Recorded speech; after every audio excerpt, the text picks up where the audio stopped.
এখানে আমাদের মনে রাখা দরকার আল্লাহ নবী আসি দুজাহানি বাদশাহ ১৫০০ কম বেশি পূর্বে নবী আমার জানিয়ে দিয়েছে আমার সাহাবারা শুনে রেখে দাও এই যে মুহররম মাস তোমাদের সামনে যখন আসলো এই মুহররম মাসে আমার আল্লাহ পাক নিজে জানিয়েছে শাহরুল্লাহ এই মুহররম মাসটা হলো আল্লাহ পাকের মহব্বতের মাস এটাই তো আল্লাহ পাকের মাস এই মাসেতে তোমরা অবশ্যই আল্লাহর সাথে সম্পর্ক রাখো আল্লাহ নবী জানাতে লাগলেন এ আমার সাহাবারা শুনে রেখে দাও আমি রাসূলুল্লাহ জানিয়ে দিলাম এই মাসেতে তোমরা রোজা রাখবে তাহলে আল্লাহ তোমাদেরকে কবুল করে নেবে দ্বিতীয় নম্বরে তোমরা এই মাসেতে দান খয়রাত করবে তাহলে শাহরুল্লাহ আল্লাহর পছন্দনীয় মাস হলো মুহররম আল্লাহর মাসেতে যদি তোমরা দান ও খয়রাত করো তাহলে আমার আল্লাহকে খুশি করতে পারবে এই মাসেতে কোনো গরিব এতিম মিসকিন সাহারা হয়ে দাও তাদের খাবারের ব্যবস্থা করে দাও আমার আল্লাহ তোমাদের প্রতি খুশি হয়ে যাবে এই যুবকেরা তরুণীরা আমার নবীর গোলামেরা শোনো আল্লাহ নবী দিন দুনিয়া বাদশা হাবিবুল্লাহ জানাতে লাগলে এই সময়তে এই মাসেতে তোমরা যত বেশি বেশি আল্লাহ এবং তার রাসূলুল্লাহর দিকে এগিয়ে যাবে ইনশাআল্লাহ আমার আল্লাহ জান্নাতি বানিয়ে নেবে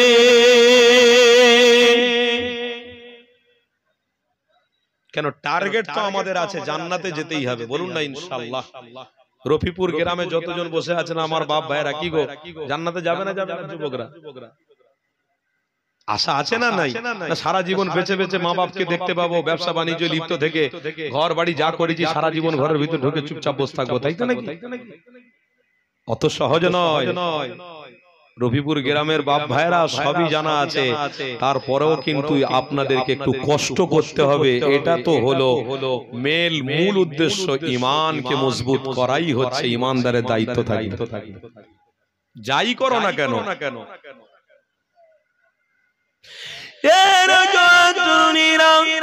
আমার নবীর গোলামীরা শুনে রেখে দাও আল্লাহ নবী দিন দুনিয়া বাদশা হাবিবুল্লাহ জানাতে লাগলেন আমার সাহাবারা শোনো আমি রাসূলুল্লাহ তোমাদের জানিয়ে দিলাম এই মাসেতে তোমরা আল্লাহর সাথে সম্পর্ক রাখো এই রফিকপুরে গ্রামের আব্বা জানেরা এই মাসেতে আল্লাহর সাথে সম্পর্ক করার জন্য আসো জমিনে বসো আল্লাহর উপরে তাসবিহ পড়ো জিকির করো আমার নবীকে মুহাব্বত করে দরুদ শরীফ পড়ো তবেই তো ইনশাআল্লাহ এই মুহররম মাস আল্লাহর কাছে নাজাতের দোয়া চাইবে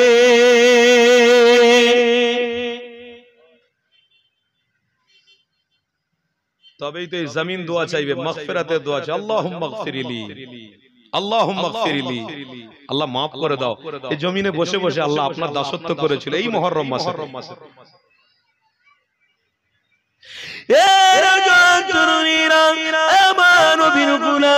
শুনে রেখে দাও তাই নবী আমাদের হাজার কম বেশি আগে এই দুনিয়া জমিনে এসে সমস্ত মানুষকে সঠিক পথ দেখিয়ে দিয়ে গেছে আল্লাহ নবী সাহাবাদের জানাতে লাগলো আমার সাহাবারা শুনে রেখে দাও এই শাহরুল্লাহ মুহররম মাসেতে আল্লাহর সাথে সম্পর্ক যদি তোমরা রাখো এই জমিন আল্লাহর কাছে মাগফিরাতের দোয়া চাইবে আসমানও মাগফিরাতের দোয়া চাইবে এই যুবকেরা মরণের পরেতে এই জমিন তোমাদের জন্য জান্নাতের বিছানা হয়ে যাবে আর জোরে বলো এই যুবকেরা তরুণীরা তাই তো আমার নবী পাক আজ ৩০০০ বছর পূর্বে সাহাবাদেরকে জানিয়ে দিয়ে গেছে আমার সাহাবারা খবরদার তোমরা আল্লাহ তার রাসূলকে ভুলে যেও না এই সায়েন্সের যুগেতে এই মোবাইলের যুগেতে আল্লাহ তার রাসূলকে ভুলে যেতে লেগেছে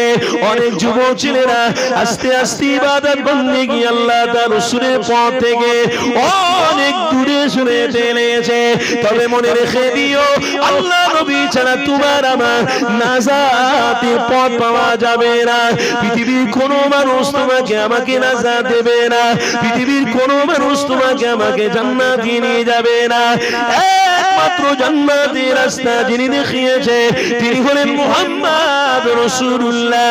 আর নবী যদি ও নবীর গোলামরা যদি মুহাম্মদ রাসূলুল্লাহর সাথে সম্পর্ক রাখে, নবী পাকের সাথে সম্পর্ক রাখে, ইনশাআল্লাহ আল্লাহ জান্নাতে আমার নবীর অনুসারী হবে, তারা জান্নাতে চলে যাবে।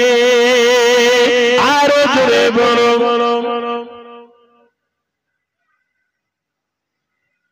আমার বাপ ভাইয়েরা অত সহজ নয়, ইনকাম না করলে যেমন খাওয়া হবে না, তেমনি আল্লাহকে খুশির জন্য মেহনত না করলে জান্নাতে যাওয়া যাবে না।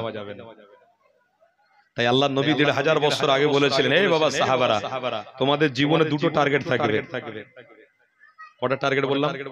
দুটো। কি? একটা হলো জানি কুরবানি, একটা হলো মালি কুরবানি। এই যে আজকের হেঁটে হেঁটে আপনারা টুপি মাথায় দিয়ে আস্তে আস্তে করে ওযু হালাতে যে জমিনে বসছেন, এটাকে বলা হয় জানি কুরবানি। আর মালি কুরবানি মানে এই মাহফিলের জন্য সব চাঁদা পয়সা দিয়েছেন না, দেননি? 10 টাকা হোক, 20 টাকা হোক, 5 টাকা, 100 টাকা, 100 টাকা, 200 টাকা, 500 টাকা, যে যা পেরেছেন দিয়েছেন, এটাকে বলা হয় মালি কুরবানি। আল্লাহ নবী বলেছেন এই দুটো যখন ইসলামের জন্য থাকবে, দ্বীনের জন্য থাকবে। আরে জানি কুরবানি, মালি কুরবানি তো অনেক দিয়ে থাকি আমরা। যেমন বাচ্চা খাবার আশা করেছে, দোকানে গিয়ে তার জন্য ভালো একটা খাবার কিনে দিয়ে দিলাম। যেমন একটা ছেলে আবদার করেছে আমাকে একটা গাড়ি কিনে দিতে হবে, তার জন্য একটা ভালো গাড়ি কিনে দিয়ে দিলাম। একটা জামাই বলছে আমাকে একটা গাড়ি দিতে হবে। মেয়ে বিবাহ দেওয়ার সময় অনেক মানুষ আছে কোন লেয়, তো সেখানে জামাই আবদার করে যে আমাকে একটা ভালো মোটরসাইকেল দিতে হবে। তাহলে ছেলের বাপ, মেয়ের বাপ চিন্তা করে দেখলো যে মোটরসাইকেল যদি আমার মেয়েকে দিই তাহলে আমার জামাই চড়বে, আমার জামাই চড়লে আমার মেয়ের লাভ না, আমার মেয়ে ওই গাড়িতে বসে আমার বাড়িতে আসবে, তো এই তো আমার ভালো কাজ, তো অসুবিধে নেই, দাও। কিন্তু এখানে পুরুষদের মনে রাখতে হবে কোন লেওয়া তোমার আমার জন্য হারাম, অবশ্যই এটা থেকে আমাকে দূরে থাকতে হবে। কিন্তু মনে রাখতে হবে যুবক, পৃথিবীতে যে খরচাগুলো তোমরা করছো, এই খরচাগুলো কিন্তু হাকিকাতে জানি আর মালি কুরবানি হচ্ছে না। ইসলামের জন্য যত খরচা করবে অবশ্যই জানি আর মালি কুরবানি দেওয়া হবে, আর এর ওসিলাতে আল্লাহ তোমাদের উপরে রাজি হয়ে যাবে। জোরে বলে, জোরে বলে।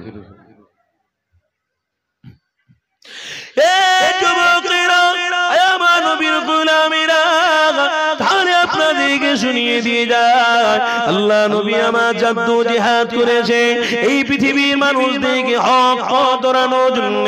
আমার রাসূলুল্লাহ কত না কষ্ট করেছে। আরে সেই নবী পাককে ভুলে যেও না গো, এই মাহফিল থেকে জুড়ে সরে যেও না গো, এই মাহফিলের ছায়া ধরে আসো। যদি আল্লাহ তোমাদেরকে নাজাত দিতে পারে, যদি আমার আল্লাহ অনুসারী হয়ে মরতে পারো, তাহলে ইনশাআল্লাহ তোমাদের জন্য জান্নাতের দরওয়াজা ওয়েলকাম জানাবে। কেন ইতিহাস কারবালা জানিয়ে দিতে লেগেছে এই মুহররম মাসের 10 তারিখে আল্লাহ নবী দিন দুনিয়া বাদশা হাবিবুল্লাহ যখন হকের পথ দেখাতে লেগেছে, আবু বকর সিদ্দিক সহ হযরত আবু হুরায়রা সহ হযরত আনসালা হুজুর সহ হযরত জাবির হুজুর সহ হযরত সাদি যায়েদ রাদিয়াল্লাহু তাআলা আনহু সহ বড় বড় জাইয়াদি সাহাবারা আমার রাসূলুল্লাহকে অনুসরণ করে জীবনের মতো জান্নাতি হয়ে গেছে। গ্রামের মা বোনেরা, আমার পিওর গ্রামের আব্বা মায়েরা শুনে রেখে দিও, আল্লাহ নবীকে যারা পেয়েছিল তাদেরকে আমার আল্লাহ জীবনের মতো মাফ করে জান্নাতি বানিয়ে নিয়েছে। আমার রাসূলুল্লাহ চেহারা মোবারক যারা দেখেছে তারা কামিয়াবি হয়ে গেছে। এই মুহররম মাসের 10 তারিখে ওটা অন্য কিছু কথা নয়, অন্য কিছু পদ নয়। কেন দিন দুনিয়া বাদশা হাবিবুল্লাহ আমার জানতো জিহাদ করার জন্য, এই পৃথিবীর জন্য শয়তানের বিরুদ্ধে লড়াই করার জন্য সাহাবা হুজুরদের তাকিদ দিয়েছিল, সাহাবা হুজুরদেরকে জানাতে লেগেছিল, আমার সাহাবারা আমি রাসূলুল্লাহ জানিয়ে দিলাম এই পথ যদি তোমরা অনুসরণ করে চলো, আমি হাবিবুল্লাহ তোমাদের জন্য জান্নাতের পানি নিয়ে অপেক্ষা করব। আমি তোমাদেরকে আরশে ছায়াতে স্থান দিয়ে দেবো, তোমরা নাজাত পেয়ে জান্নাতি হয়ে যাবে। আল্লাহ নবী সাহাবারা সকলে আমার রাসূলুল্লাহকে মহব্বত করেছিল। আল্লাহ নবী সাহাবারা মন প্রতিজ্ঞাবদ্ধ করেছিল, আমার নবী পাকে সাহাবারা বলেছিল, ইয়া রাসূলুল্লাহ হাবিবাল্লাহ, আমাদের জান ও মাল আমরা কুরবান করে দেব। সেটা হলো পৃথিবীর কোন মানুষের জন্য নয়, আল্লাহ নবী পুরো দুনিয়া বাসা হাবিবুল্লাহর জন্য। আরো জোরে বলো, নবীর জন্য জীবন উৎসর্গ করে দেব। আর আজকে রফিপুর গ্রামের বাপ ভাইরা আল্লাহকে ভালোবেসে, রসুলকে ভালোবেসে নিজের জীবনটাকে পরিবর্তনের রাস্তায় নিয়ে যাওয়ার জন্য একটু মাটিতে এসে বসবেন, তাতে কিন্তু বোধ মনে হচ্ছে, তাতে কষ্ট হচ্ছে, তাতে জ্বালা ধরছে। এই জ্বালা কিন্তু আপনাকে জাহান্নামে নিয়ে যাবে, এই কষ্টটা কিন্তু আপনাকে জাহান্নামে নিয়ে যাবে। আপনি বুঝতে পারছেন না, আপনি মনে করছেন বাহ খুব ভালো হচ্ছে, অত সহজ নয়। দাড়ি টুপি আপনাকে জান্নাতে নিয়ে যাবে। বাবা, অন্তর যদি পরিষ্কার না থাকে জীবনে দাড়ি আর টুপি কিচ্ছু করতে পারবে না। রফিপুর গ্রামের বাপ ভাইরা এই দাড়ি টুপি নামাজ মনে করছেন সবই তো আমার কাছে আছে, আর অন্তরের ভিতরে শুধু হিংসা রয়েছে। নাজাত পাওয়া যাবে? আল্লাহ নবী বলেছিলেন, জুড়ে থাকো ইসলামের জন্য, আল্লাহকে খুশি করার জন্য মসজিদের সাথে জুড়ে থাকো, মাদ্রাসার সাথে জুড়ে থাকো, খানকার সাথে জুড়ে থাকো, ইমানি মাহফিলের সাথে জুড়ে থাকো। আল্লাহ তোমাদেরকে কবুল করে নেবে। না হয় তোমাদের রাস্তা বেকার ইনকাম করা, খাওয়ার, পৃথিবীতে বেঁচে থাকা, কোনোই লাভ হবে না। আজও আমরা মানুষ হিসেবে দেখতে পেয়েছি এই পৃথিবীতে, এমনও মানুষ আজ আমাদের সময়তে আমরা দেখতে পেয়েছি। কিছুদিন পূর্বে হাজী সাহেবরা সব হজ করতে গিয়েছিলেন, আবার তারা আস্তে আস্তে করে সব ফিরে এসেছেন। এই হাজী সাহেবরা যখন হজ করতে যাচ্ছেন, হজের মৌসুমে একটা হাজী সাহেব বিনা দাড়িওয়ালা, বিনা টুপিওয়ালা, তিনিও কিন্তু হজ করতে যাচ্ছিলেন। তার নামটা আমরা সবাই জানি, তার নাম কি? আমির। মোবাইলে দেখোনি তোমরা? আমির বলে ছেলে হজে যাচ্ছে, মাথায় টুপি নেই, মুখে দাড়ি নেই, হজ পাকে যাচ্ছে। ঠিক যেতে যেতে এয়ারপোর্টে সব হাজী সাহেবদেরকে ছাড় দেওয়া হচ্ছে। আমির বলে যে ছেলেটা, তাকে যখনই মিলিটারি ফোর্সের সামনে নিয়ে যাওয়া হলো, তখনই বলে তোমার পাসপোর্টে একটা গন্ডগোল আছে, সরে যাও, কাউন্টারে চলে যাও। তাকে ধরে নিয়ে অন্য জায়গায় গ্যারেজ করে দেওয়া হলো। আমার কি ভুল না আমার নামের ভুল আছে? আপনার কি অসুবিধা হচ্ছে? এই অসুবিধা, আপনাকে যেতে দেওয়া হবে। কোরবান যাক আমার নবীর গোলাম। দেখো অন্তর পরিষ্কার বলে আল্লাহ তার সহায় হচ্ছে। এই আমির বলে ছেলেটা বলেছিল, খোদার কসম করে বলছি, আমি বাড়ি থেকে নিয়ত করে বসেছি, আমি আল্লাহর ঘর কাবা বাইতুল্লাহ শরীফে যাবই যাব। জোরে বলুন, জোরে বলুন, আর একটু মহব্বতে বলুন, বলুন। এর পিছনে কি কাজ করেছে বলুন তো? নিয়ত কাজ করেছে। রফিপুর গ্রামের বাপ ভাইদের নিয়ত যদি ঠিক থাকতো যে আজকের 1 বছর পরে এই মুহররম মাসে একটা মাহফিল হয়, ওই মাহফিলে আগে ভাগে গিয়ে আমরা আল্লাহ আল্লাহ, নবী নবী, আল্লাহকে খুশি করার জন্য সেখানে আমাদের সময়টাকে ব্যয় করব, এই নিয়তটা যদি থাকতো, খোদার কসম আল্লাহ যদি এই রাত্রিরে মৃত্যু দিত, তো এই যে নিয়ত করার ওসিলাতে আল্লাহ আপনাকে মুক্তি করে জান্নাতের বাসিন্দা হিসেবে আপনাকে কবুল করে দিল। আর যদি মনে হয় না হুজুর এগুলো মিথ্যা কথা বলছে, বদ কথা বলছে, এগুলো আমাদের জন্য মানা ঠিক না, হবে না, তাহলে আপনি কোরআন আর হাদিসকে ছেড়ে দেন, শয়তানের যে কোনো রাস্তা আপনি ধরে নেন, যান ইচ্ছা মতো, যা ভালো লাগে আপনার করুন। আর যদি মনে করেন যে হ্যাঁ এগুলো সত্য হচ্ছে, তাহলে অবশ্যই আপনি ঈমানদার হিসেবে পৃথিবীতে এখনো বেঁচে আছেন, এখনো আপনি মুজাদ্দিদ জামানের অনুসারী হয়ে বেঁচে আছেন। কেন দাদা হুজুর পীর কেবলা বৎসরকে পর বৎসর বাইরে জীবন কাটিয়ে দিলেন। হুজুর কেবলা বৎসরের পর একবার বাড়িতে গিয়ে দেখা সাক্ষাৎ করে আবার বেরিয়ে চলে যেতেন। সারা পশ্চিম বাংলা সহ সারা কোথায় বাতাকশান, কান্দাহার, কোথায় আপনার বাংলাদেশ, আসাম, কত দূরে দূরে গিয়ে দাদা হুজুর পীর কেবলা দ্বীন ইসলামের খিদমত করেছে। কেন জানেন? দাদা হুজুর পীর কেবলা এটাই ভেবেছেন যে আমি মুজাদ্দিদ জামান, আমি নিজে জান্নাতে যেতে চাই, আর নবীর গোলামদেরকে নবীর দেখানো রাস্তায় অনুসরণ করিয়ে তাদেরকেও জান্নাতে পৌঁছে দিতে চাই। দাদা হুজুর পীর কেবলা সিলসিলা ভক্ত মানুষেরা, আমার বাপ ভাইরা মনে রাখবে এইসব মাহফিলগুলো কিন্তু মিথ্যা নয়, আগে থেকেই প্রস্তুতি ছিল, আমার বাপ চাচারা করেছে, আজকের আমরা করছি। আবার আমার ছেলেরা, আমার পরের জেনারেশন তারাও করে করতে করতে করতে মরে যাবে। কিয়ামত পর্যন্ত সিলসিলা চলবে, কেউ বন্ধ করতে পারবে না। কেন? এটা হক। নবী যে পথ দেখিয়েছে সেই পথে আবু জাহাল কাঁটা হয়ে দাঁড়িয়েছিল। আবু জাহাল সরে গেছে, কিন্তু ইসলামের পথ ধরে চলে গেছে। নবী যে পথ দেখিয়েছে ওই পথে আবু বকর সিদ্দিক হুজুর দাঁড়িয়েছিলেন। তেনার বিরোধী যারা ছিল তারা দুনিয়া ছেড়ে চলে গেছে, কিন্তু সিলসিলা কায়েম থেকে গেছে। নবী যে পথ দেখিয়েছিলেন ওই পথে ইমামে হাসান ছিলেন, ইমামে হোসেন রাদিয়াল্লাহু তাআলা আনহুমা ছিলেন। ইমামে হাসান আর হোসেনের নামটাকে আল্লাহ উজ্জ্বল নক্ষত্র করে দিয়েছে। যারা দুশমন ছিল তারা নাস্তে নাবুদ হয়ে গেছে, ইসলাম কিন্তু আগিয়ে কিয়ামত পর্যন্ত দিকে যেতে লেগেছে। আর একটু জোরে বলবেন না? ইসলামকে কেউ রুখতে পারবে, দাঁড় করাতে পারবে? অত সহজ নয়। আপনার ভালো লাগে আপনি কোরআন হাদিসের মাহফিলে আসুন, আর আপনার মন থেকে যদি ভালো না লাগে তাহলে আপনি অন্য জায়গায় যান, কোনো ব্যাপার নয়, কোনো ম্যাটার নয়। তবে মনে রাখবেন আপনি সঠিক কাজ করছেন, আপনি ভুল কাজ করছেন না। তাই আল্লাহ পবিত্র কোরআনে বলছেন, ইয়া আইয়ুহাল্লাযীনা আমানু, হে বিশ্বাসীগণ, আমানুত্তাকুল্লাহ। যদি তোমার মধ্যে আল্লাহর ভয় থাকে তাহলে আল্লাহ জমিনে বসে বসে আল্লাহর সাথে সম্পর্ক করো, সেখানে করো যেখানে আল্লাহ তার রাসূলের কথা হচ্ছে। কি গো, কথা বুঝছেন না? বোঝেন না? আমি কথা বলতে বলতে কিন্তু অন্য জায়গায় চলে যাচ্ছি, অনেকটা দূরে চলে এসেছি। যা নিয়ত ঠিক থাকলে আমলটাও আল্লাহর দরবারে অবশ্যই কবুল হবে। তো যে ছেলেটা দাড়ি নেই, টুপি নেই, সেই ছেলেটার নাম কি?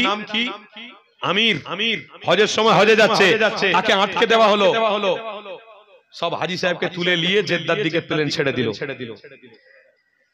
তার কাছে খবর গেল প্লেন তো ছেড়ে চলে গেছে। তো তখন আবার ওই আমির বলে যে ছেলে হাজী সাহেব বলছেন প্লেন ছেড়ে দিয়েছে ঠিক আছে, কিন্তু মনে রেখে দেবেন আমি শপথ করে বেরিয়েছি মক্কা শরীফে যাবই যাব। আর আল্লাহ বলেছে নিয়ত যারা করে তাদের নিয়তের উপরে আমি আল্লাহ ফয়সালা করে থাকি। আরেকটু জোরে বলবেন না?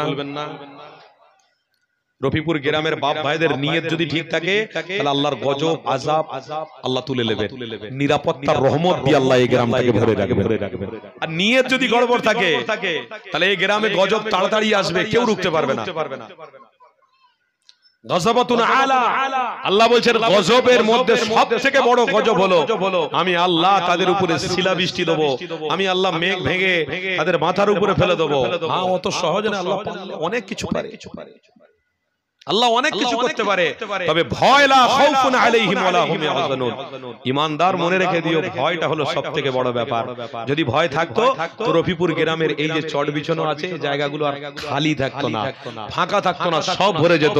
তার মানে মনে হচ্ছে ঈমানদার আর ঈমানদারের রাস্তার দিকে নেই, পথ অনুসরণ করে চলছে না। ঈমানদার আস্তে আস্তে হড়কে অন্য দিকে চলে যাচ্ছে, এখানেই বোঝা যাচ্ছে। তো এই কথাটা যখন ওই যুবক ছেলে আমির বলল, দ্বিতীয়বারে ফ্লাইট যখন উড়ে জেদ্দার দিকে যাচ্ছে, হঠাৎ করে আবার কন্ট্রোল রুমে খবর এলো যে এই প্লেনটা যে উড়েছে হাজী সাহেবদের নিয়ে, এই প্লেনটা যানজটের মধ্যে পড়ে গেছে, আবার ল্যান্ড করতে হবে। তো বলে ল্যান্ড করো, রাস্তা ক্লিয়ার আছে। বলে ল্যান্ড করলো। তখন আমির বসে বসে বলছে কই গো, আমার যাওয়া হবে না? বলে যে প্লেনটা চলে গিয়েছিল ওই প্লেনটা আবার ঘুরে এসে ল্যান্ড করেছে। বলে যাওয়া হবে না আমার? বলে ঘুরে এসে ল্যান্ড করেছে, কিন্তু সিঙ্গেল কিছু পাইনি এখনো। আর আপনার ব্যাপারে আপনাকে তো যেতে দেওয়া আমরা পারছি না, সরকারি নিয়ম আছে তো আমরা যেতে দিতে পারছি না। বলে আল্লাহর শপথ করে বলছে আমি কাবা বাইতুল্লাহ নিয়ত করে এসেছি, আমি যাবই যাব। জোরে বলো, জোরে বলো। দ্বিতীয়বারে প্লেনটাকে আবার ছাড়া হয়ে গেল, চলে গেল কন্ট্রোল রুমে। কিছুক্ষণ পরে ওড়ার পরে খবর এলো যে কন্ট্রোল রুমে খবর এলো যে এক্ষুনি প্লেন ল্যান্ড করতে হবে। কেন? সামনে এমন একটা ঝড়, এমন একটা বিশাল ধরনের আবহাওয়া যে আবহাওয়াতে প্লেন গেলে সব হাজী সাহেবরা মরে যাবে। প্লেনটাকে আবার ল্যান্ড করানো। দ্বিতীয়বারে যখন ল্যান্ড করানো হলো তখন পাইলট স্বয়ং বলছে যে আমার প্যাসেঞ্জার কেউ বাইরে টাইরে আছে নাকি বলো দেখিনি। বলে হ্যাঁ একজন বাইরে আছে, সে কিন্তু ওই জায়গায় বসে আছে। বলে তাকে না নিয়ে আমি প্লেন ছাড়বো না। জোরে বলুন আলহামদুলিল্লাহ, জোরে বলুন আলহামদুলিল্লাহ। এখানে কি বুঝতে পারছেন বলুন তো? যে আল্লাহর সাথে সম্পর্ক করে আল্লাহ তার ইজ্জত সম্মানকে হেফাজত করে। আর একটু মহব্বতে বলবেন না? তাহলে আজকের আপনারা কার সাথে সম্পর্ক করতে এসেছেন? আল্লাহর সাথে। আল্লাহর সাথে সম্পর্ক করা ইমানদারদের মূল টার্গেট হবে না? হবে না? হওয়ার দরকার আছে না নাই? 100% এটা 50 করুনি, 100% নিয়ত করো, 50 করুনি, ফের 25-এ ফেলে দিউনি, সমস্যা এসে যাবে। এমনি যা আমাদের ঈমান, এতে জান্নাতে যাওয়া আমাদের জন্য বড় কঠিন হয়ে যাবে। যা আমল আমাদের আছে এতে জান্নাতে যাওয়া বড় কঠিন হয়ে যাবে। কারণ আমার ঘরের যুবকরা যে হালে ব্যভিচার, অন্যায়, জিনা করে, আমি বাপ হয়ে আমার মাথা হ্যাট হয়ে যায় দাঁড়াতে সমাজে। আপনার জানা আছে যে রাস্তায় বেরোলে হাজার হাজার যুবক, হাজার হাজার রক্ত গরম যুবক ছেলেরা দাঁড়িয়ে দাঁড়িয়ে হিজড়েদের সঙ্গে খারাপ কাজ করে, জিনা করে, ব্যভিচারী করে, লাল পানি খেয়ে খেয়ে রাস্তায় মাতলামি করে। শুনে রেখে দিও, খোদার কসম করে বলছি, এ দেহ তো একদিন চলে যাবে, ভর পড়ে থাকবে, মাটিতে যাবেই যাবে। তবে তোমার লাল পানির জন্য এই দেহ জাহান্নামের আগুনে পুড়তে পারে। কোন নারীর সঙ্গে অন্যায়, ব্যভিচার, জিনা কাজ করার দরুন এই দেহতে আগুনের ফোঁয়া দেওয়া যাবে, জাহান্নামের খোরাক বানানো হবে। বিশ্বাস করুন, এই দেহতে কারোর কোন শয়তানের ছবল দেবেন না, কোন শয়তানের ছোঁয়া রাখবেন না। ইনশাআল্লাহ এই দেহটাকে আল্লাহর নবী জান্নাতের দরওয়াজা পর্যন্ত পৌঁছে দেবে। আরো জোরে বলো। যুবকরা যদি মনে করত এই দেহটা আল্লাহর নবী জান্নাত পর্যন্ত পৌঁছে দিতে পারে, তাহলে খোদার কসমে মাহফিল আর এতটুকু খালি থাকতো না, সব ভরে যেত, সব ভরে যেত। কিন্তু না, কাজ তো ভাগ আছে। আপনি আপনার কাজ করতে এসেছেন, আর আমার ঘরের মুসলমান দাবিদার তারা তার কাজ করতে এসেছে। কথা বুঝছেন না? কিয়ামতের দিনে সব মুমিনরা দাঁড়িয়ে থাকবে, সব মুমিনরা, কিন্তু চেহারা থেকে, বুখারী শরীফের হাদিস শুনছেন তো নাকি? বুখারী শরীফের হাদিস, কিয়ামতের দিনে এই চেহারা থেকে এক ধরনের আলো বার করানো হবে কিছু কিছু মানুষের। ওই আলো দেখে আমার নবী তাদেরকে ডেকে ডেকে আরশের ছায়ায় স্থান দান করবেন। অত সহজ নয়। আর সবাই বলবে আমি তো মুমিন, আমি তো মুমিন, আমি তো মুমিন। সবাই মাহফিলে আসবে নাকি টুপি মাথায় দিয়ে? অত সহজ? সবাই তোমার আব্বা মরে গেলে জানাজার নামাজে আসবে নাকি? অত সহজ? তোমার নানা মরে গেলে সব গ্রামবাসী আসবে নাকি? কেউ কেউ বলবে বাবা যে মরে গেছে বিপদ গেছে, ও আমার দুশমন ছিল। আবার কেউ কেউ মনে করে না বাবা চলে গেছে, আগে আমাকেও যেতে হবে, বাবা জানাজার নামাজে অন্তত শরীক হই। কেন? গুনাহগার, গুনাহ তো করেছি, অন্যায় তো করেছি, শরীক হই। সব লোক এক হবে নাকি? বললে হয়ে গেল। রফিপুর গ্রামের মানুষেরা আপনারা আপনাদের কাজ করতে এসেছেন, কিন্তু মুসলমান নামধারী অনেক আছে, তারা তাদের কাজ করতে এসেছে। তাদের লাইন আলাদা, আমাদের লাইন আলাদা। আজকেরও হবে, কবরেও হবে, আর কিয়ামতের দিন দেখা হবে ইনশাআল্লাহ। তাকবীর দেন না, নারে তাকবীর। গ্রামের, রফিপুর গ্রামের বাপ ভাইদের আওয়াজ এত কম হয়ে যাবে আমি বুঝতে পারিনি। আস্তে আস্তে দুর্বল হয়ে যাচ্ছেন কেন? একটু মজবুত করেন না, একটু মজবুত হন না। আল্লাহ ধ্বনি আওয়াজ দিয়ে বলেন না, আল্লাহর আরশ পর্যন্ত পৌঁছাবে। নারে তাকবীর। হয় না, আর একটু জবান খুলে ভালোবাসায় মোহাব্বতে বলতে হবে, নারে তাকবীর। সিলসিলায়ে হক মুজাদ্দিদে জামান, মাসলাকে মুজাদ্দিদে জামান, মাসলাকে আবু বকর সিদ্দিকী, নারে তাকবীর। আলোচনা কিন্তু সময়ের দিকে লক্ষ্য করে আলোচনা কিন্তু আগাতে হবে, আর বেশি দেরি করলে হবে না। সময় চলে যাচ্ছে। শুরু করেছিলাম, হতে হতে হতে 1 ঘন্টা হতে যায়।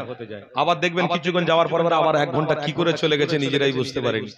এই করে করে আমাদের জীবনের সব সময়গুলো চলে যাচ্ছে। যাক, ওই যে ছেলেটা আমির বলে ছেলেটার কথা বলছিলাম, ওই ছেলেটা দ্বিতীয়বারে তাকে আবার প্লেনের মধ্যে তোলা হলো। প্লেনের মধ্যে যখন উঠতে যাচ্ছে, যারা ধরে রেখেছিল তারা আবার ফুল কিনে এনে তাকে সম্বোধন করছে। জোরে বলবেন না আলহামদুলিল্লাহ। তারা সম্মান জানাচ্ছে, রেসপেক্ট করছে। আল্লাহর নিয়ত কি বলো? বলেছে কাবা বাইতুল্লাহ শরীফে যাবে, সত্যি প্লেনে উঠে গেল বাইতুল্লাহ শরীফে গিয়ে জেদ্দায় নামলো, কাবা শরীফ তওয়াফ করে সাফা মারওয়া সাই করে ওই ছেলেটা যেখানে যাচ্ছে সেখানে মানুষ দেখে তাকে সম্মান দিচ্ছে, মর্যাদা দিচ্ছে, ইজ্জত দিচ্ছে। ও ছেলেটা পুরো হজের আরকাম সবকিছু পালন করার পরে শুনলাম কিছুদিন আগে নাকি ইন্তেকাল হয়ে গেছে। বলুন ইন্না লিল্লাহি ওয়া ইন্না ইলাইহি রাজিউন। অবশ্যই আল্লাহকে মহব্বত করার জন্য আল্লাহ তাকেও মহব্বত করে এই পথের অনুসারী করি আল্লাহ তাকে জান্নাতি হিসেবে কবুল করে নিয়েছে। অতএব এখানে মনে রাখতে হবে শয়তানের বিরুদ্ধে লড়াই, যে শরীক হবে সে আল্লাহর জান্নাতে পৌঁছে যাবে। আসেন তাহলে আলোচনার দিকে ফিরে যাই। আল্লাহ নবী দিন দুনিয়া বাদশা হাবিবুল্লাহ মা সাহাবাদের জানাতে লাগলেন, এ বাবা সাহাবারে, আমি রাসূলুল্লাহ তোমাদেরকে জানিয়ে দিলাম ঈমানটাকে মজবুত করে রাখো, আমল তোমাদের কবুল আল্লাহ দরবারে হবে। আল্লাহ নবী সাহাবারা প্রতিজ্ঞাবদ্ধ করতে লেগেছে, ও আপনি যে মুহাম্মদ রাসূলুল্লাহকে দুনিয়া জমিনে পাঠিয়েছেন, ও রব্বি আল্লাহ, আপনার হাবিবকে পেয়ে আমরা গর্বিত হয়ে গেছি। আল্লাহ আপনার হাবিবের দেখানো পথ পেয়ে গিয়ে আমরা গর্বিত হয়ে গেছি। আমার নবী পাক জানাতে লাগলেন, এ আমার সাহাবারা, আমি রাসূলুল্লাহ তোমাদেরকে জানিয়ে দিলাম এই পথ অনুসরণ করে রাখো, এই পথ অনুসরণ করে আগিয়ে চলো। আমার আল্লাহ তোমাদের জন্য জান্নাতের দরওয়াজা খোলা রেখেছে। যুবক তরুণীরা, আমার নবীর গোলামীরা, আল্লাহ নবীর দুনিয়া বাদশা হাবিবুল্লাহ সাহাবাদের জানাতে লাগলেন, বাবা সাহাবারা, তাহলে এই যে মাসটা চলছে এটা হলো শাহরুল্লাহ। শাহরুল্লাহ মানে আল্লাহর মাস। এই মুহররম মাসের বিরুদ্ধে নয়, এই মুহররম মাসকে সাপোর্ট করো, এই মুহররম মাসে দান করো, এই মুহররম মাসে আল্লাহ তাআলা রাসূলুল্লাহর জন্য নফল নামাজ বেশি বেশি করে পড়ো। এ যুবকেরা, কেননা শাহরুল্লাহ মানে হলো আল্লাহ পাকের মাস। এই মাসটাকে আমার হাবিবুল্লাহ যেমন সম্মান করেছে, হযরত আদম নবী থেকে হযরত ঈসা নবী পর্যন্ত সবাই মাসটাকে সম্মান জানিয়েছে। তাই আপনার হাবিবি জানাতে লেগেছে, আমার সাহাবারা, তোমরা ওই মাসটাকে সম্মান করে রাখো। এই মাসটা বড় মর্যাদাপূর্ণ মাস। এমন অবস্থাতে আল্লাহ নবী আমার মসজিদে নববী শরীফে যখনই রয়েছে, আল্লাহ নবী সাহাবারা সবাই রয়েছে, আমার নবী পাক সাহাবাদের জানাতে লাগলেন, আমার সাহাবারা, এই সেই মুহররমের মাস, এই মুহররমের মাসকে সাপোর্ট করবে বাবা, বেশি বেশি দান খয়রাত করবে বাবা। এই কথাটা এমন অবস্থায় চলতে লেগেছে, হঠাৎ করে দেখতে পাওয়া যায় হযরত ইমামে হাসান, হযরত ইমামে হোসেন হুজুর আমার আস্তে আস্তে করে আমার নবী পাকের দিকে আসতে লেগেছে। আমার নবী পাক সেই সময় কথাবার্তা বন্ধ করে দিয়েছে। হযরত ইমামে হাসান হোসেন হুজুর আমার আল্লাহ নবী দিন দুনিয়া বাদশা হাবিবুল্লাহর কাছাকাছি আসলে আল্লাহ নবী আমার তাদেরকে নিয়ে জড়িয়ে ধরে আনন্দ করতে লেগেছে, নানাজান চুমা দিতে লেগেছে। হযরত ইমামে হাসান হোসেন আমার রাসূলুল্লাহর ঘাড়ে কাঁধে উঠতে লেগেছে।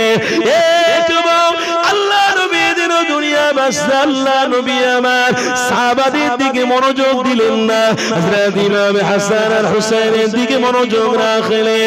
এই অবস্থায় দেখা গেল আমার নবী পাকের কিছু সাহাবারা আমার দোজাহানের সুলতানের বিরুদ্ধে কথা বলতে লাগলো।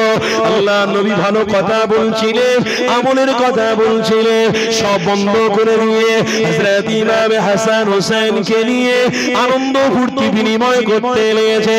এই যুবকেরা, তরুণীরা, এই কথাটা আমার নবী পাকের কান পর্যন্ত যখন এসে গেল, আল্লাহ নবী দিন দুনিয়া বাদশা হাবিব আমার জানাতে লাগলেন, আমার সাহাবারা, ইমামে হাসান আর হোসেনের বিরোধিতা কোনোদিন করতে যাবে না। কেননা ইমামে হাসান, ইমামে হোসেন যে কত বড় মাকাম পূর্ণ, এটা তো তোমরা কেউ জানো না, আমি রাসূলুল্লাহ তোমাদেরকে জানিয়ে দিলাম। হযরত ইমাম হাসান আর হুসাইনকে আমার আল্লাহ বড় মর্যাদা দিয়েছে। কি মর্যাদা দিয়েছে! আল্লাহ নবী দুনিয়া হাবিবুল্লাহ সাহাবাদের জানাতে লাগলেন, বাবা সাহাবারা শোনো মর্যাদা কি দিয়েছে তোমরা কি শুনবে। ইয়া রাসূলুল্লাহ হাবিবাল্লাহ কি মর্যাদা দিয়েছে আপনি খুব বলে দেন, কেন আপনার কাছ থেকে আমরা শিখব, আপনার কাছ থেকে আমরা জানবো। ইয়া রাসূলুল্লাহ হাবিবাল্লাহ আপনি জানিয়ে দেন। আল্লাহ নবী জানাতে লাগলেন, শাবাবি হালিল জান্নাহ হযরত ইমাম হাসান আর হুসাইনকে আল্লাহ কবুল করে নিয়েছে আর জান্নাতের যুবকদের সরদার বানিয়ে নিয়েছে। আরো জোরে বলো। কি গো বাপ ভাইরা, যুবকদের সর্দার কে হবে? কথা বলছেন না? ইমামে হাসান আর হোসেন। কেউ বুড়ো হয়ে জান্নাতে যাবে নাকি? সবাই তো যুবক হয়ে জান্নাতে যাব। তাহলে যুবকরা জান্নাতে কই পাখা কই আমার হাওয়া লাগছে না তো, বন্ধ নাকি? এটা খুলবে না? কি সমস্যা হয়েছে নাকি? চালিয়ে দাও বাবা, গরম। আল্লাহ একটু সরিয়ে নিয়ে আসো। ওখানে থাক না, ভালো হাওয়া।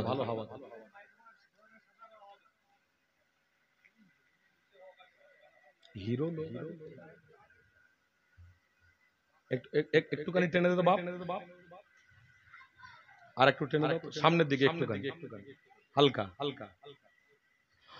দরুদ শরীফ আল্লাহুম্মা সাল্লি আলা। জোরে জোরে সবাই জবান খুলে পড়ুন তো, একটু ভালোবাসে।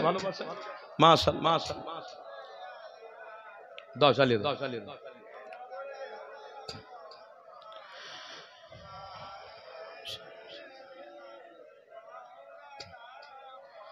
আরো জোরে দরুদ আল্লাহুম্মা সাল্লি আলা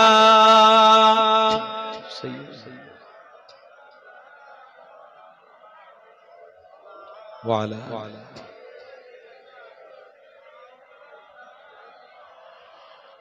रब को देखा है मेरे नबी ने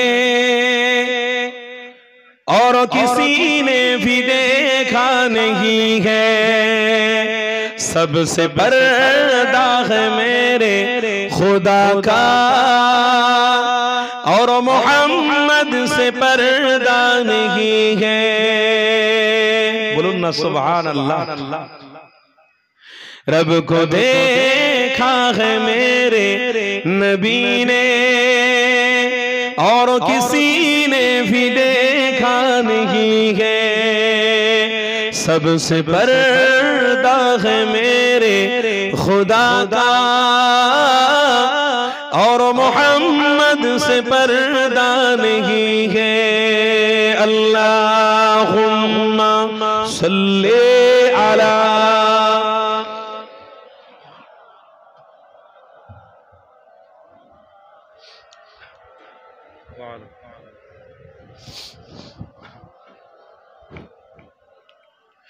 लाई माँ उमर जब नबी पर, लाई माँ उमर जब नबी पर, बोले आका के कदमों में जाकर, मिल गया है मुझे कमली वाला, मिल गया है मुझे कमली वाला, अब ज़माने की परवाह नहीं है। जोरे बोलबेन ना, আর একটু মোহাব্বতে বলবেন না। নারে তাকবীর। হযরতে ওমর ফারুক বলছেন, নবী পেয়েছি, জান্নাত পেয়ে গেছি, আজ জামানার দরকার নেই। আর রফিপুর গ্রামের বাপ ভাইরা আজকের ইমানি মাহফিল পেয়ে গেছে মানে রহমতের ছায়া পেয়ে গেছে। তার মানে রহমত পেয়ে গেছে মানে আরশের ছায়াতে যাওয়ার প্রস্তুতিও গ্রহণ করে ফেলেছে। জোরে বলো। রব কো দেখা है मेरे नबी ने और किसी ने भी देखा नहीं है, सबसे पर्दा है मेरे खुदा का और मोहम्मद से पर्दा नहीं है। अल्लाहुम्मा सल्ले अला।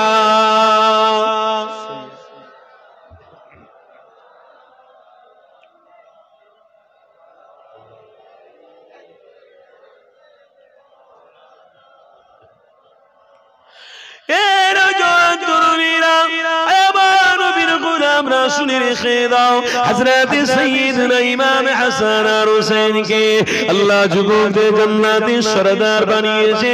কে জানাতে লেগেছে? স্বয়ং আপনার আমার আল্লাহ। আরো জোরে বলুন এই যুবকেরা তরুণীরা, তাহলে ইমাম হুসেনের অনুসারীরা শুনে রেখে দাও, কেননা ইমাম হাসান আর হুসেন জান্নাতের সরদারিনী হবে, জান্নাতের সরদার হবে। তাহলে যুবক মনে রেখে দিও, এই দুনিয়াতে জিনা ব্যভিচার অন্যায় তোমাদের দ্বারাই করলে হবে না, কেননা ইমাম হাসান আর হুসেন জিনা ব্যভিচার করেন। যুবক তরুণীরা আব্বারা, হযরত ইমাম হাসান আর হুসেন কোন নারীর সাথে খারাপ অন্যায় কাজ করেন। হযরত ইমাম হাসান আর হুসেন কোন লাল পানি খেয়ে রাস্তায় রাস্তায় ঘুরে বেড়ায় রে। এই যুবকেরা তরুণীরা, এখানে মনে রাখা দরকার রয়েছে, হযরত ইমাম হাসান আর হুসেনের সাথে যুবকরা জান্নাতে যাবে, তার মানে বুঝে নিতে হবে ঈমানি মাহফিলে যারা থাকবে, মসজিদ মাদ্রাসার সাথে যারা যুক্ত থাকবে, ইনশাআল্লাহ ইমাম হুসেনের সাথে জান্নাতে থাকবে।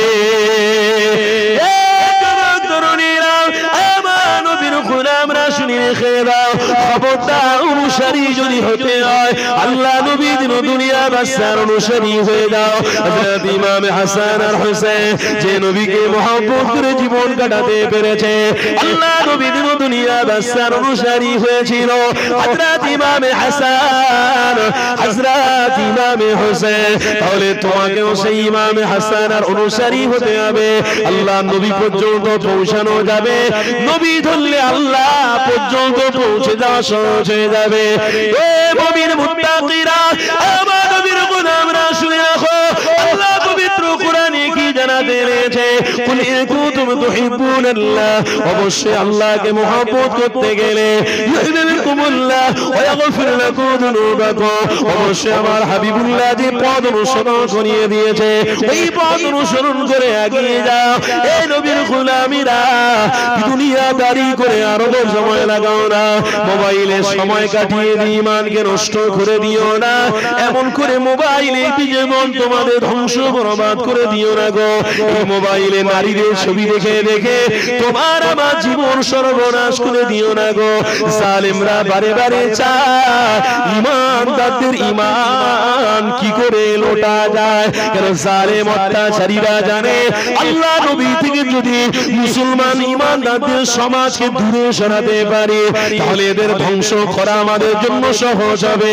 এদের রুজি রোজগার এরা দূরে সরিয়ে ফেলবে, দুনিয়াদারি করে করে করে করে এরা জাহান্নামী হয়ে যাবে। ইহুদিরা এটা চায়, খ্রিস্টানরা এটা চায়।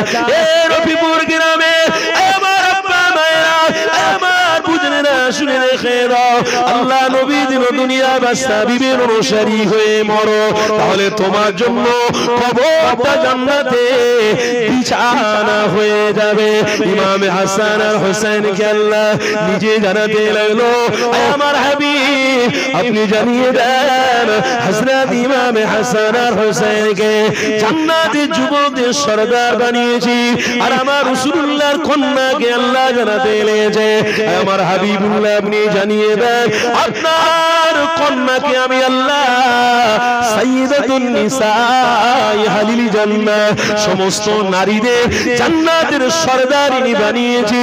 এবং আমার মা বোনদেরকে জানিয়ে দিতে চাই, আমার মা বোনেরা, স্বামীদের সাথে সৎ ব্যবহার করো, স্বামীদের সাথে খারাপ ব্যবহার করো না। মোবাইলে পর পুরুষের সাথে কথা বলে বলে স্বামীদের থেকে দূরে সরে যাও না গো। তোমার বাচ্চা তোমার পরিবারকে ছেড়ে দিয়ে তুমি অন্য পর পুরুষের সাথে সম্পর্ক করতে যেও না।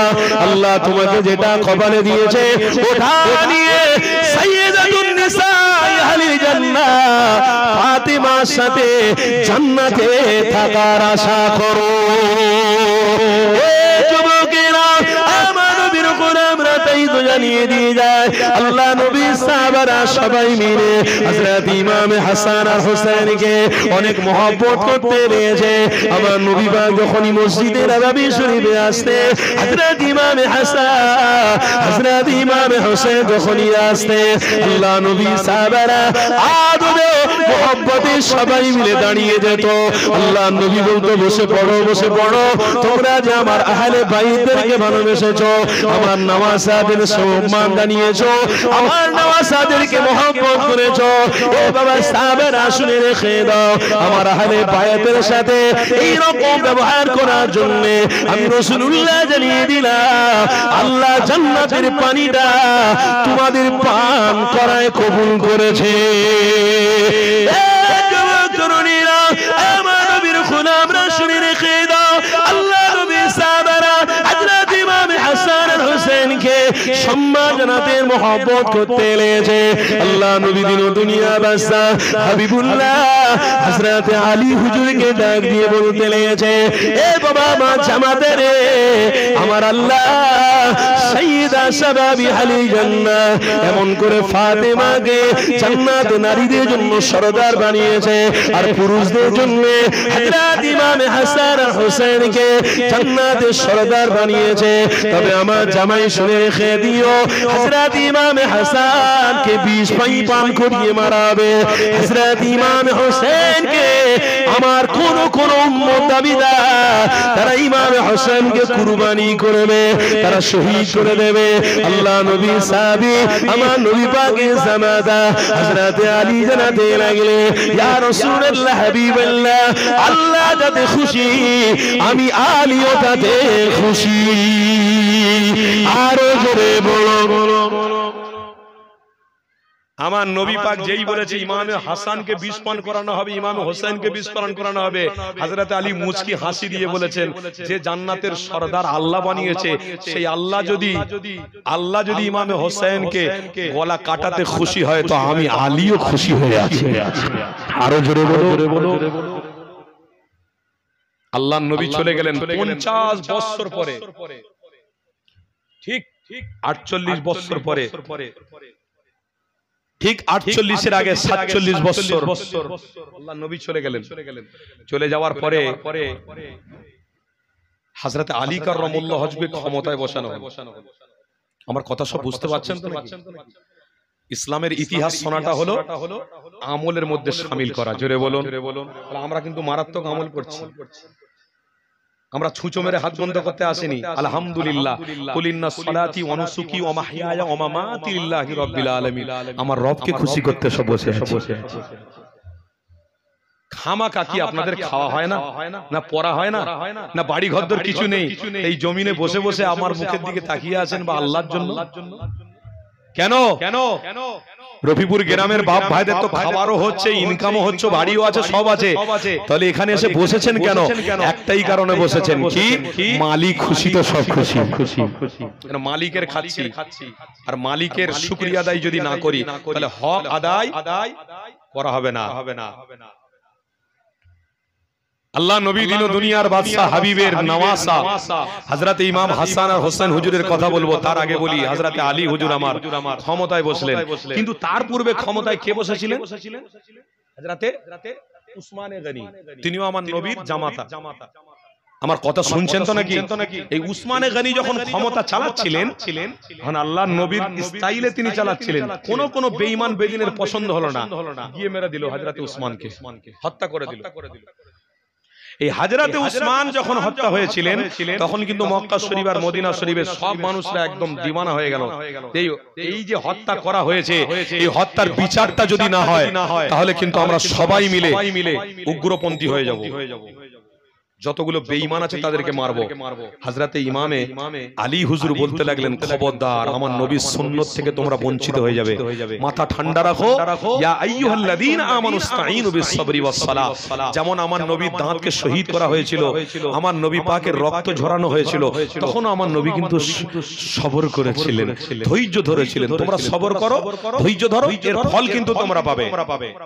তাহলে হযরতে আলীর হুজুরের হাতে সবাই মিলে হাত দিলেন, হাত দিয়ে বায়াত হয়ে বললেন তাহলে উসমানে গনি হুজুরের মার্ডারের পরিপক্কনা আপনাকে করতে হবে, খোঁজ বার করতে হবে কারা কারা মেরেছে উসমানে গনিকে। কেন উসমানে গনি ইতিহাসের অনেক বড় ভূমিকায় ছিলেন, জোরে বলুন আর একটু মহব্বতে বলুন।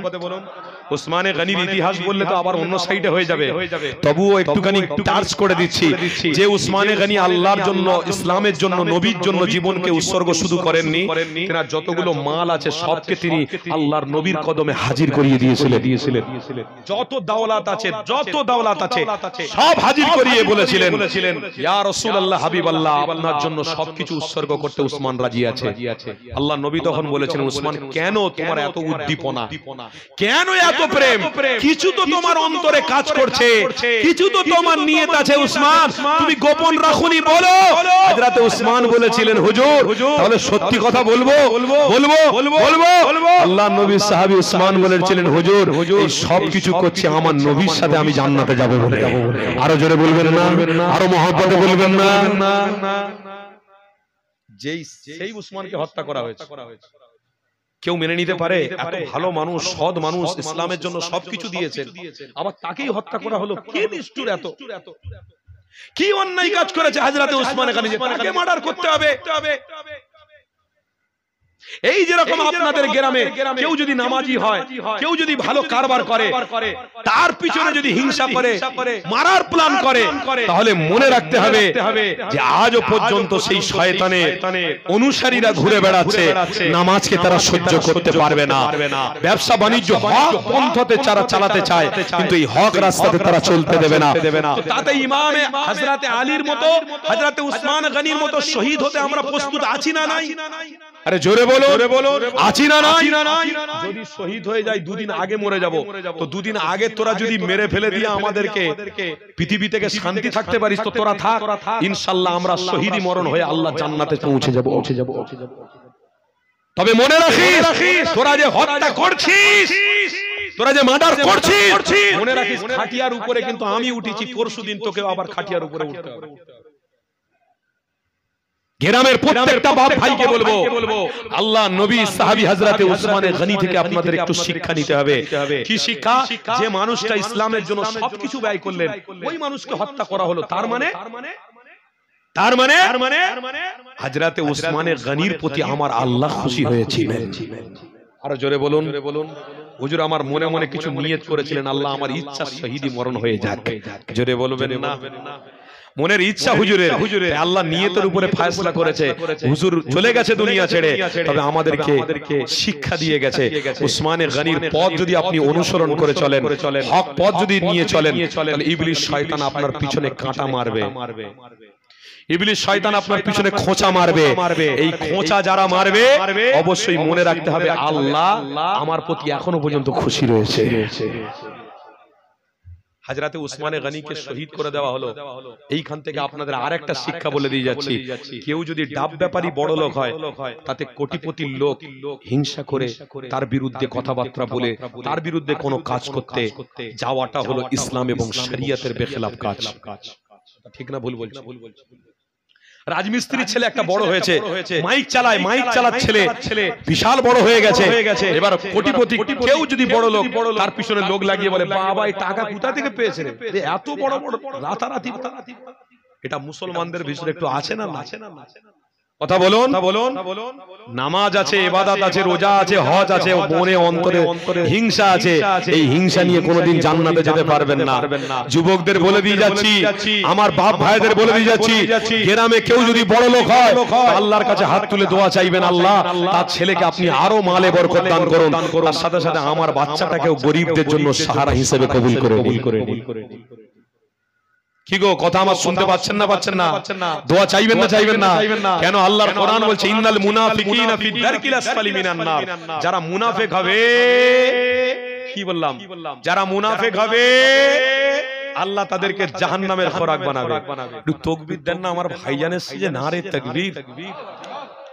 আওলাদে মুজাদ্দিরে জামান, मसलके मुजाद्दिर ज़मान दादा हुजूरे लगते जिगर कलीजा टुकड़ा औलाद भाईजान हुजूर के बोला दादा हुजूरे लगते जिगर कलीजा टुकड़ा औलाद भाईजान हुजूर के बोला भाईजान हुजूर बोलুন স্বাগতম স্বাগতম স্বাগতম ভাইজান হুজুর বলুন স্বাগতম নারে তাকবীর আহলে সুন্নাত ওয়াল জামাআতের অনুসারী নারে তাকবীর আলহামদুলিল্লাহ আমার ভাইজান জি জি আলহামদুলিল্লাহ ঠিক আছে আপনারা সকলে বসেন বাহ আদবের সাথে আমার দাদা হুজুরের রক্তকে একটু সম্মান করলেন এনারা হলো আহলে বাইত কালো দেখা আজও দেখা প্রত্যেকদিন দেখা হোক আল্লাহ কবুল করুন একসাথে কালো আল্লাহ কবুল করুন বলুন আল্লাহুম্মা আমিন এনারা কারা আহলে বাইত এনাদেরকে সম্মান করতে হবে এনারা কারা আওলাদে রাসূল এনারা কারা আওলাদে এনাদের বংশ কুরাইশ বংশ আওলাদে রাসূল এনারা এনাদেরকে সম্মান করা হবে দাদা হুজুরকে সম্মান করা আর দাদা হুজুরকে সম্মান করা মানে রাসূলুল্লাহকে সম্মান জোরে বলবেন না দাদা হুজুর ছেড়ে দিয়েছেন নাকি মজবুত করে ধরে আছেন তো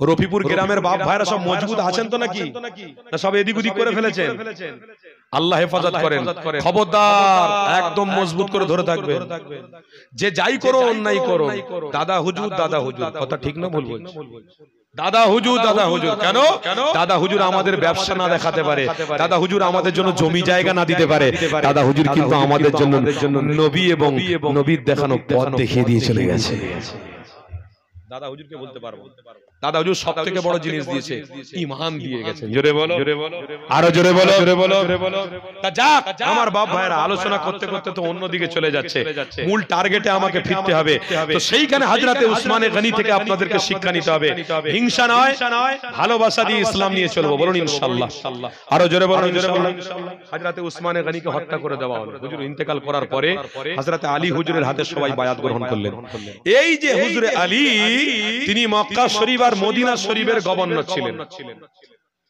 কোথাকার বললাম মক্কা শরীফ আর মদিনা শরীফ আল্লাহর নবী বলে গেছেন শাম দেশ কোনটা সিরিয়া ফিলিস্তিন আবু ধাবি এগুলো হলো শাম দেশ আল্লাহর নবী বলে গেছেন কিতাবে এগুলো শাম দেশ এই শাম দেশের কিন্তু দায়িত্ব কে পালন করছেন মাবিয়া রাদিয়াল্লাহু তাআলা হযরতে আলী হুজুর মক্কা শরীফ আর মদিনা শরীফের গভর্নর আর শাম দেশের গভর্নর কে মাবিয়া হুজুর এই হযরতে আলী হুজুর চিন্তা করলেন উসমানে গনির হত্যার বিচারটা কিন্তু করতে হবে আর এই বিচারটা করতে গেলে মক্কা শরীফ মদিনা শরীফের ক্ষমতা রাখলে শুধু হবে না এই জায়গার পার্লামেন্টটাকে আমাদের কুফা শহরে নিয়ে যেতে হবে কোথায় নিয়ে যেতে হবে কুফা শহরে আর কুফা শহরটা কোথায় শাম দেশে মক্কা শরীফ মদিনা শরীফের পার্লামেন্ট কোথায় হলো কুফা শহরে হযরতে আলী সেইখানে পার্লামেন্ট চালাচ্ছেন হযরতে আলী এবং মাবিয়া হুজুরের ভালোই চলছে কোনো অসুবিধা নেই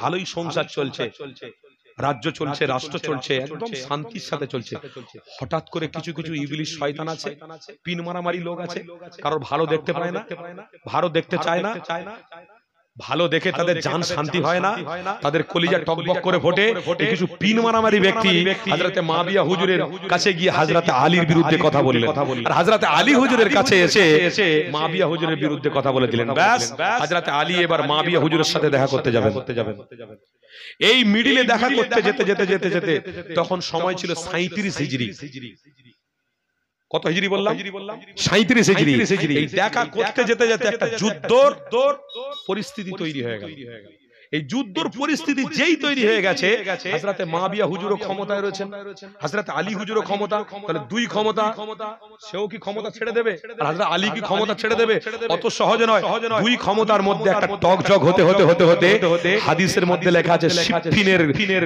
যুদ্ধের জন্য তৈরি হয়ে গেল যুদ্ধের রূপ ধারণ নিয়ে নিল হযরত আলী বললেন ঠিক আছে কোনো চিন্তা নেই আমিও আলী ছেড়ে কথা বলবো না আরে আলী কে যেনাকে আল্লাহ শেরে খোদা বলেছে জোরে বলো যেনার জুলফিকারের সামনে কারো দাঁড়ানোর অধিকার ছিল না কেউ দাঁড়িয়ে থাকতে পারতো না খায়বারের যুদ্ধে হযরত আলী জুলফিকার নিয়ে সারা বেঈমান বেদিনের বিরুদ্ধে লড়াই করেছে আকা আল্লাহ খায়বারের যুদ্ধকে ইসলামে জয় করিয়ে দিয়েছে জোরে বলো সেই হযরতে আলী সিফফিনের যুদ্ধ আছে, হঠাৎ করে টুকিটাকি কথাবার্তাতে যুদ্ধ হয়ে গেল। কিন্তু এই যুদ্ধ হওয়ার আগে যে হযরতে আলী সফর করছিলেন এই কুফা